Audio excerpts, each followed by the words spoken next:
Hi, welcome to Budget MTG Decks. All magic fun, all cards under $1. I'm David, and today we're going to look at some budget alternatives for Dark Confidant.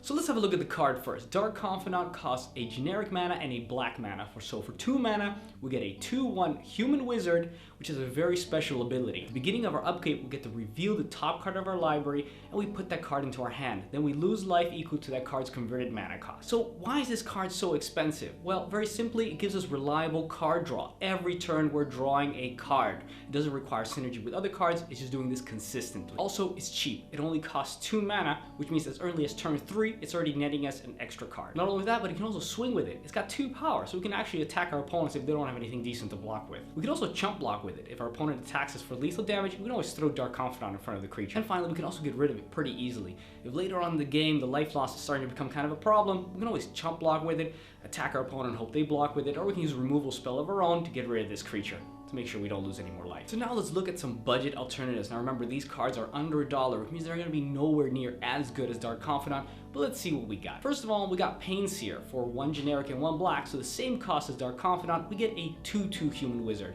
So in this case, we actually get, for the same price, 1 extra toughness. Its special ability is Inspired, which means that whenever it untaps, we get to reveal the top card of our library, put that card into our hand, and lose life equal to its converted mana cost, which is actually exactly the same as Dark Confidant. So why is it worse? Well, it's actually worse because it seems like it's just as fast as Dark Confidant because it's 2 mana to cast. However, as Dark Confidant starts drawing you a card on turn 3, Painseer will only start drawing you a card on turn 4. Why? Because on turn 2 you cast Painseer, turn 3 you can attack with it, and only when it untaps at the beginning of turn 4 will it be netting you a card, which means that actually Painseer only draws you a card at the beginning of turn 4. The next substitute is Dark Tutelage. Now for 2 generic and a black, we get an enchantment that states, at the beginning of your upkeep, reveal the top card of your library, and you put that card into your hand and lose life equal to its converted mana cost. So exactly the same as Dark Confidant, except this one costs you 3 mana rather than 2 mana. So why is this card good?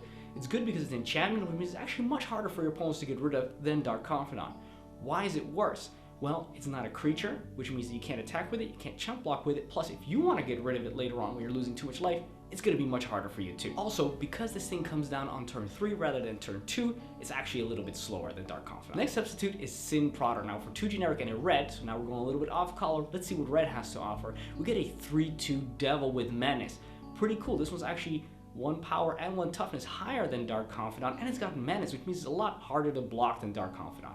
It's got an additional ability. At the beginning of your upkeep, reveal the top card of your library, and then any opponent may have you put that card into your graveyard. If a player does, that player loses life equal to that card's converted mana cost. Otherwise, we get to put that card into our hand. So it's kind of different. Instead of us losing life, we can make our opponents lose life. Well, they can choose to lose life rather than us gaining cards. Later on in the game, they might not want to lose that life. So what do? We get that extra card. Kind of different, but it's also pretty nice in an aggressive strategy. So why is this card worse? Well, it's actually not reliable. Why is it not reliable? Because your opponent gets to choose whether you get that card. So whereas the cards we had before and Dark Confidant gives us a card reliably, Sin Prodder does not reliably give us a card every turn. And the final alternative card is Shadow Mage Infiltrator. For a generic, a blue and a black, for 3 mana, we'll get a 1/3 human wizard with fear, which means it can only be blocked by artifact creatures or black creatures.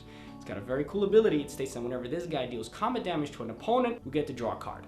Now, why is this card good? It's actually a lot tougher than Dark Confidant, which means it's harder to kill, it's easier to block with, plus it can actually attack more easily because of the fear, which makes it more difficult to block. The problem with Shadow Mage Infiltrator though is that as Dark Confidant draws you a card as early as turn 3, Shadow Mage Infiltrator only on turn 4, because on turn 3 it comes in, on turn 4 it can attack and deal damage, and then you only draw the card. Also, problem with Shadow Mage Infiltrator is, of course, it's not reliable. It's not as reliable as Dark Confidant. Dark Confidant always draws you that card. Shadow Mage Infiltrator, you need to be able to deal damage. Sure, you got the fear, you got a good chance of dealing damage, but if they do have that artifact creature or they do have that black creature, you're going to have a problem. So the reliability is simply not there. So those are our budget alternatives for Dark Confidant. Remember that budget alternatives are never going to replace their non-budget counterparts.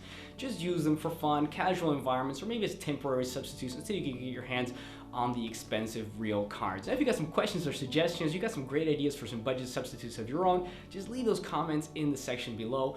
Also, you can send us a tweet or join us on Facebook. Also, don't forget to subscribe for the most powerful decks and advice everyone can afford. Thanks for watching. I'm David, and this was Budget MTG Decks.